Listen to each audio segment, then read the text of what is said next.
اللہ رب العزت والجلال نے مسلمانوں کو اللہ کے نبی صلی اللہ علیہ وسلم کی امت کے لیے زندگی گزارنے کا ہر طور و طریقہ بتلا دیا ہے۔ انسان کی زندگی سے کوئی ریلیٹڈ ایسی چیز نہیں جس کا طور و طریقہ، سلیقہ اور جو عمل کرنے کے لیے انسان کی زندگی میں ضروری ہے، اللہ رب العزت والجلال نے اس کا ذکر نہ کیا ہو، ایسی کوئی چیز نہیں ہے۔ اللہ نے انسان کی زندگی یعنی انسان کے وجود میں آنے سے پہلے سے جن مراحل سے گزر کر انسان ماں کے پیٹ میں آتا ہے، پھر ماں کے پیٹ میں 9 مہینے رہ کر ماں کے پیٹ سے نکلنے کے بعد اس کی جو زندگی ہوتی ہے، اس زندگی پھر مرنے تک اور قیامت کے دن تک، حتیٰ کہ انسان یہ سب مراحل طے کرتے کرتے جنت میں پہنچ نہ جائے، اللہ رب العزت والجلال نے وہاں تک کہ ہر انسان کی زندگی سے ریلیٹڈ رہنے والی ہر چیز کو قرآن کریم میں ذکر کر دیا ہے۔ اور وضاحت اگر قرآن کریم میں صاف صاف الفاظوں میں نہیں ہے تو اس کی تشریح، اس کو سمجھانے کے لیے اللہ کے نبی صلی اللہ علیہ وسلم کی زندگی، طور و طریقہ، اللہ کے رسول صلی اللہ علیہ وسلم کا اسوہ حسنہ ہے۔ اسی وجہ سے اللہ رب العزت والجلال نے قرآن کریم میں اپنے نبی کے بارے میں فرمایا ہے، لَقَدْ كَانَ لَكُمْ فِي رَسُولِ اللَّهِ أُسْوَةٌ حَسَنَةٌ۔ یہی ہم انسان، چاہے خاص طور پر جنرلی انسانوں کے لیے خطاب ہے، اور خاص طور پر اللہ کے نبی صلی اللہ علیہ وسلم کی امت کے لیے، امت مومنہ کے لیے، امت مسلمہ کے لیے اللہ کا خطاب ہے کہ دیکھو میں نے نبی کی زندگی کو تمہارے لیے آئیڈیل اور نمونہ بنایا ہے۔ اگر تم سلیقے کے ساتھ، انسانیت کے ساتھ زندگی گزارنا چاہتے ہو، طور و طریقے کے ساتھ، تمہارا معاشرہ تمہارا کو ایکسیپٹ کرے، قبول کرے، تمہارے معاشرے میں تمہارا نام ہو، تم کو لوگ اچھے القاب سے، اچھے نام سے پکارے، تو تمہارے لیے ضروری ہے کہ تم اپنی نبی کے طور و طریقے کو فالو کرو۔ گزشتہ جمعے مشابہت قوم یعنی ایمان والوں کو چھوڑ کر، مذہب اسلام کو چھوڑ کر، دنیا میں اس کے علاوہ جتنے ادیان، دین، ریلیجن، مذاہب پائے جاتے ہیں، ان کا جو طور و طریقہ تھا یا ہے یا آئندہ آنے والا ہوگا، اس سلسلے میں اس ٹاپک پہ آپ حضرات کے سامنے گفتگو کی گئی تھی، بات کی گئی تھی، اور اس ریلیجن کے سلسلے میں خاص طور پر لباس کی اہمیت پہ بات کی گئی تھی کہ آج ہمارے مسلمانوں میں چاہے مرد حضرات ہو یا ہماری مائیں بہنیں ہوں، ان کا جو لباس کا ریشو بڑھتا جا رہا ہے دوسرے مذہبوں کے لباس کی طرف، وہ قابل اطمینان نہیں ہے، قابل تشفی نہیں ہے۔ خاص طور پر آپ حضرات کو بتایا گیا کہ آج ہمارے درمیان اگر بچی ہماری 2 سال کی بھی ہے تو باپ کے دل میں اس کے لیے گھبراہٹ ہے، بے چینی ہے، سسپنس کا عالم برقرار ہے۔ وہ دکان تک ایک ٹافی لانے کے لیے بھی اگر اپنی لڑکی کو چھوڑنا چاہے تو 10 مرتبہ سوچ رہا ہے۔ کیوں؟ اس جھجک کو، اس معاشرے میں، سوسائٹی میں اس خوف و ہراس کے ماحول کو ہم نے ہی پیدا کیا ہے۔ یہ اس کا کنسلٹ انسان کے لباس سے ہے، ظاہری اعتبار سے۔ اگر ہم ان کو روکتے ہیں کہ بھائی آپ اپنی لڑکی کا لباس سیدھا سادہ پہناؤ، قرآن جن چیزوں کا حکم کرتا ہے، اور یہ بات ہم کو سامنے رکھنی چاہیے، قرآن نے اسلامی لباس کے لیے کوئی مخصوص لباس متعین نہیں کیا کہ تم کو یہی لباس پہننا ہے، یہی پہنیں گے تو تم مسلمان ہوں گے، یہی لباس اختیار کریں گے تو تمہاری عبادتیں قبول کی جائیں گی، یا یہ لباس کے علاوہ اللہ کے نزدیک تمہارا کوئی لباس قابل قبول نہیں ہے، ایسا کوئی نہیں ہے۔ ہاں البتہ چند شرائط مرد حضرات کے لیے بھی قرآن کریم میں اللہ نے اس کے جسم کے اوپر جو چیز پہنی جاتی ہے، جس کو ہم کپڑا کہتے ہیں، لباس کہتے ہیں، مردوں کے لیے بھی اور عورتوں کے لیے بھی ایک کیٹیگری متعین کر دی ہے کہ تم یہ چیز کو فالو کرو گے، چاہے کوئی بھی کنٹری میں رہنے والے ہو، کوئی بھی مذہب کو اختیار کرنے والے ہو، کوئی بھی دھرم کو اختیار کرنے والے ہو، تمہاری عزت نفس بھی محفوظ رہے گی، درندوں کی نگاہیں تم تک نہیں اٹھے گی، ہر ایک کے شر پسند کے شر سے تم محفوظ رہو گے۔ آج معاشرے میں ہم کیوں ڈرے ہوئے؟ کیونکہ ہم نے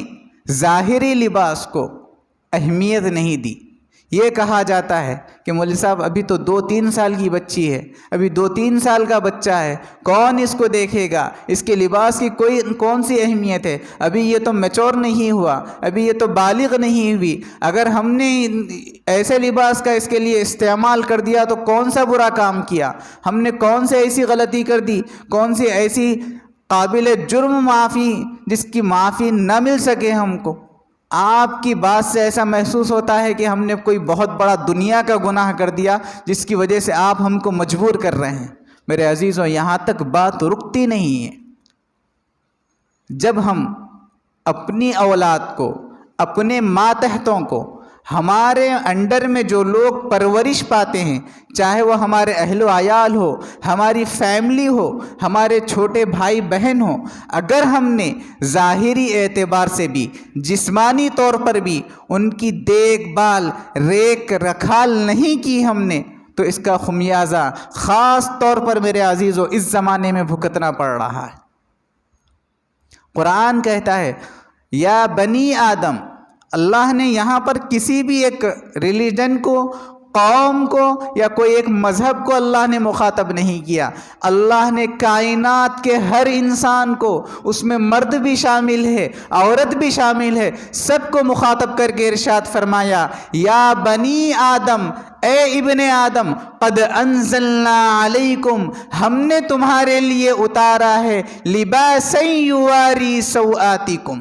ایک ایسا لباس جو تمہارے لیے شرم و حیا کو چھپانے والا ہے، جس چیز کو تم دکھانا نہیں چاہتے، بتانا نہیں چاہتے، تم شرمندہ ہو جاؤ گے اگر کوئی انسان اپنی ذات کے علاوہ کوئی اور دیکھ لے تو تم ایک معنوں میں شرمندگی محسوس کرو گے، عار محسوس کرو گے، تم یہ نہیں چاہتے کہ اپنی ذات کے علاوہ کسی کی غلطی سے بھی اس چیز پر نگاہ پڑے، کوئی غلطی سے بھی تم کو دیکھ لے۔ اس کو قرآن کریم نے ایک لفظ یہاں پر استعمال کیا، سوآت۔ سوآت کے معنی، یہ عربی لفظ ہے میرے عزیزوں، اس کے معنی آتے ہیں کہ ایسی چیز جس کو دکھانے کے لیے انسان شرم محسوس کرتا ہو، یعنی اگر اس چیز کو کوئی دیکھ لے تو انسان شرم کے مارے پانی پانی ہو جائے، وہ کسی سے نگاہ ملانے کے قابل نہ رہے۔ اللہ یہی ارشاد فرما رہے ہیں قد انزلنا علیکم لباسا یواری سوآتکم وریشا ولباس التقوی ذالک خیر، کہ انسان کے جسم پر جیسا لباس ہوگا، لباس ایسی چیز ہے میرے عزیزو جس کی وجہ سے انسان کے کیریکٹر کا، انسان کے رہن سہن کا، انسان کے اخلاق کا، انسان کے سوسائٹی کا، انسان کے معاشرے کا پتہ چل جاتا ہے۔ آپ کم لباس پہن کر، تنگ لباس پہن کر، کوئی ایسی حالت میں، کوئی ایسے لباس کے اندر اپنی بہن، بیٹی اور اپنی ماں کو لے کر نہیں پھر سکتے۔ آپ اگر کوئی آپ پر آبجیکشن کرے، اشکال کرے، اعتراض کرے کہ ایمان والا ہو کر، ایک مسلمان ہو کر انہوں نے ایسا لباس کیوں اختیار کیا، تو آپ ان کو یہ جواب نہیں دے سکیں گے کہ ہم تو نمازی ہیں، ہم تو تقوی اختیار کرنے والے ہیں، ہمارے دل میں اللہ کا خوف ہے، اللہ کا ڈر ہے، ہم اللہ سے بہت ڈرتے ہیں، ہم کوئی کام ایسا نہیں کرتے، یہ تو صرف ظاہری لباس ہے، اس سے کیا فرق پڑنے والا ہے؟ آپ تو ہمارے دل کو دیکھیے، دل میں کتنا خوف ہے۔ اس کی مثال ہم یہ دیتے ہیں میرے عزیزوں، کوئی بھی ایک پھل ہے، فروٹ ہے، میوہ ہے، میوہ جب ظاہری اعتبار سے انسان جب ہاتھ میں لیتا ہے میوہ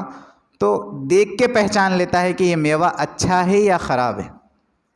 جب میوہ خراب ہوتا ہے تو اس کے ظاہری لباس پر، یعنی اگر سنترا ہے تو اس کے چھلکے پر، موز ہے تو اس کے چھلکے پر، سیب ہے، انار ہے، انناس ہے تو اس کے چھلکے پر اس کا اثر ظاہر ہو جاتا ہے، ہم دیکھ کے وہیں رکھ دیتے ہیں۔